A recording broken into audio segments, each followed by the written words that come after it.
Are you checking for the Admiral score? Let me save you the trouble. The dream for 29 wins in a row is over as they fell short losing to Grand Rapids today. But hey, it was a valiant effort. Oh, no, Johnny. I know that they lost. Valiant effort getting 19 wins in a row. They should be a hell of a Calder Cup contender come April. No. What I'm looking for is for the experts to start apologizing to the Preds, especially Bruno and Trotzy, for the decision to cancel the U2 concert.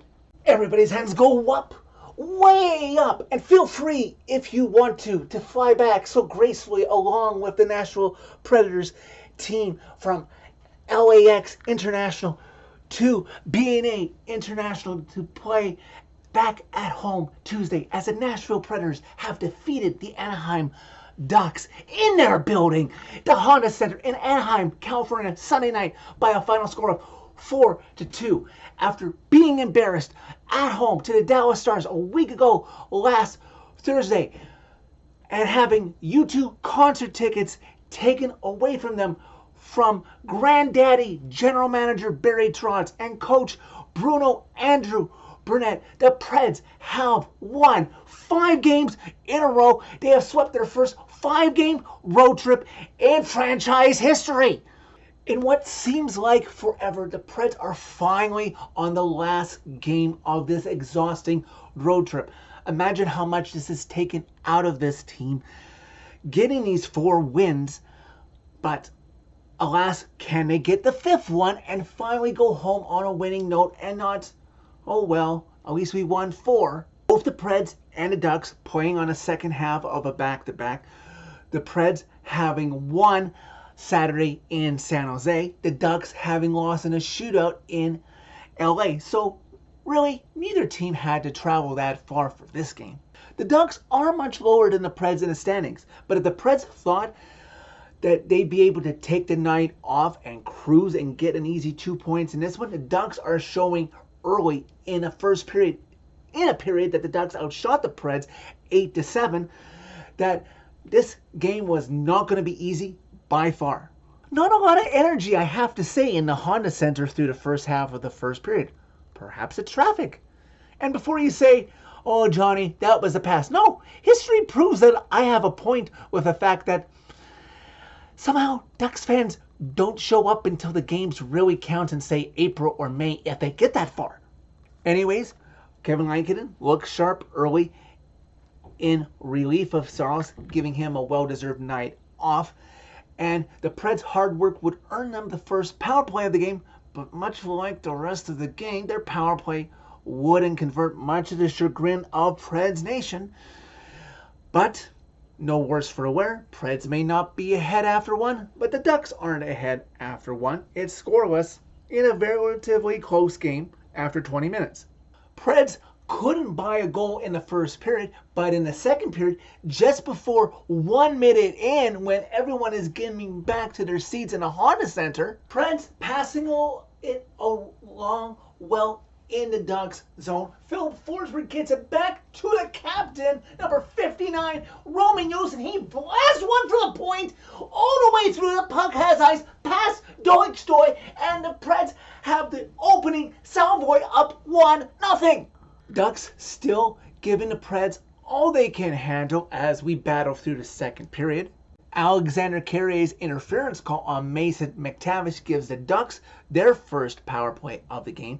And though the Ducks had some good looks, the Preds were able to keep the Ducks along the sideboard, not able to set up or generate really good chances, and the Preds escape not getting a power play goal scored against them. Unfortunately, the Ducks are finally able to break through about a minute after killing off that penalty. The Preds allow Lundstrom to get a breakaway in, beats Lankinen clean. This game is all tied up at 1, and the Preds are back at square 1.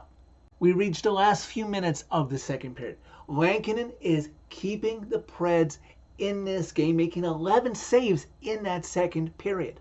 Considering the damage he did to the Preds this season, it would have been nice if the Preds would have converted one of their 3 power plays. Yes, they had 3 power play chances in that second period, all thanks to Radko Gudas penalties, but the Preds couldn't convert on any of them. I'm surprised Ducks fans didn't throw a hat trick for him for not costing the Ducks a power play goal scored against them.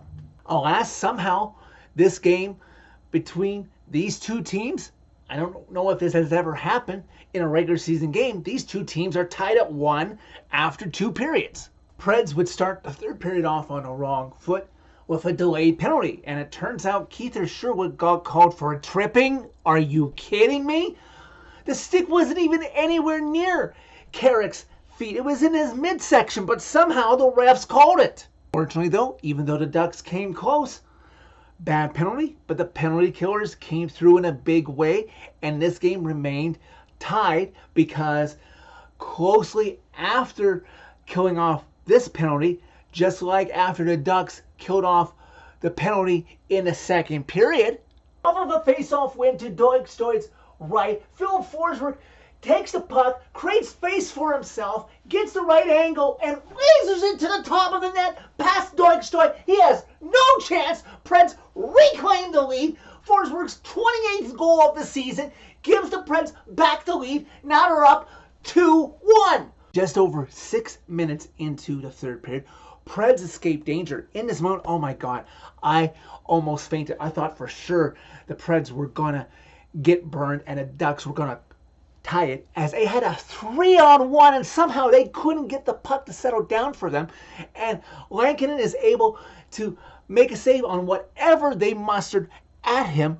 And whoo, well, Nelly, Preds still ahead by 1 goal at that point.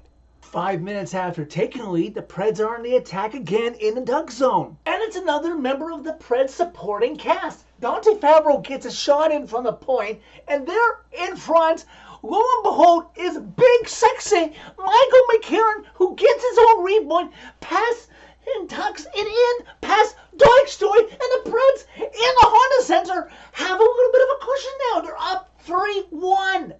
We're under 5 minutes left to go in regulation. The Preds doing a good job of battling with the Ducks, not letting the Ducks get any sustained pressure. Doigstoy vacates the Ducks net with just under 3 minutes left to go, and unfortunately, we're not out of the woods yet, Preds Nation, as Leeson gets another goal for the Ducks, just over 2.5 left.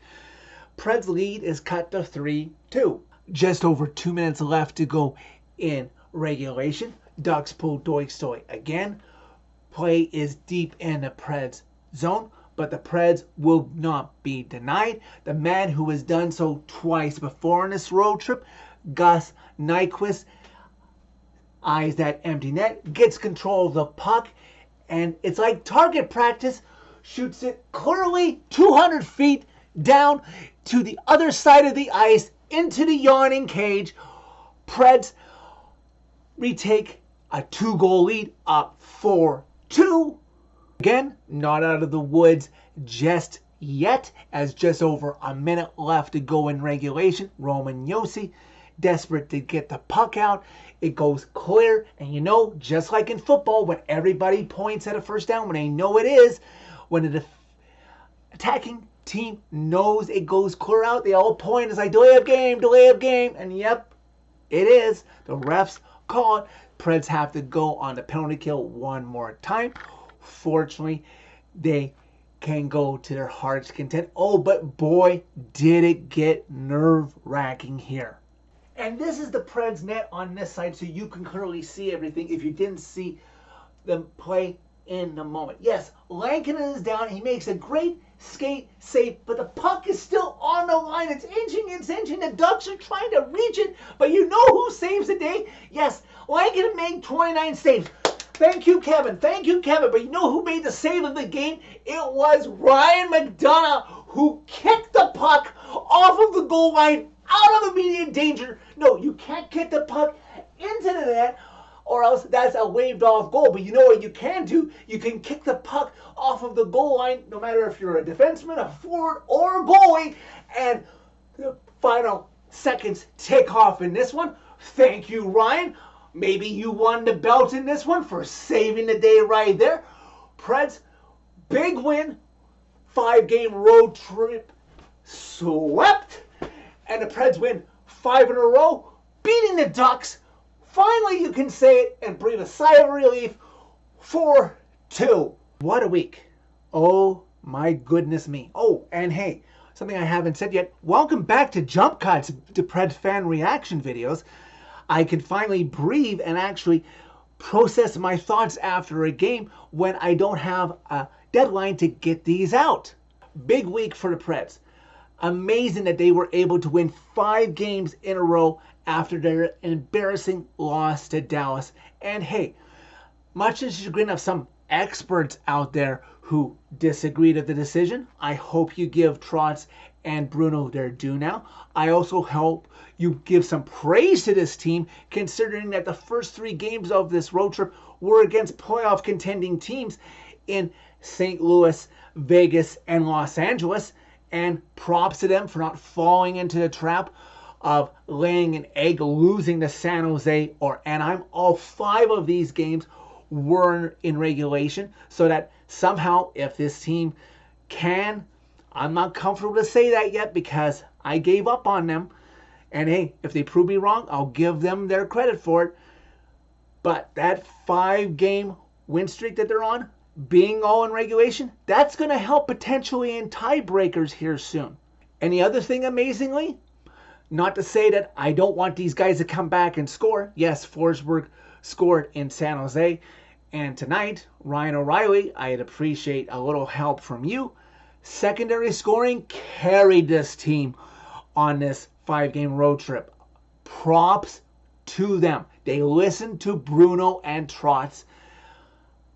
I'm just amazed.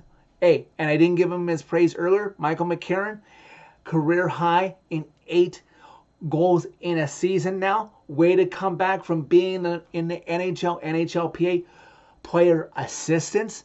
Now, if you look at the standings in the home record and road record, this team is 18-10-2 on the road. For a team barely in the wild card 2 spot, that is very commendable. Now, you guys are going home this week to face Ottawa, Minnesota, and I think Colorado next Saturday. You think you could pull up your bootstraps and get over 500 when somehow you sit 14-15 at home right now? This team's bread and butter historically has been being tough to play against in Bridgestone. It's what everybody has always known them for. How the hell is this team under 500 at home? You guys basically have even games played. People have caught up to you in the standings around you.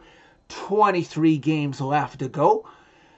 Just over a month left to go in the season. It's going to be a hell of a finish. So that is it for this one. Thank you very much for watching. As always, click a like if you like this video. Click subscribe if you really like it. You can find my social media and interact with me during every Preds game by clicking on a channel name. Tell all your friends about Predemption. And who knew? The Milwaukee Admirals are human after all.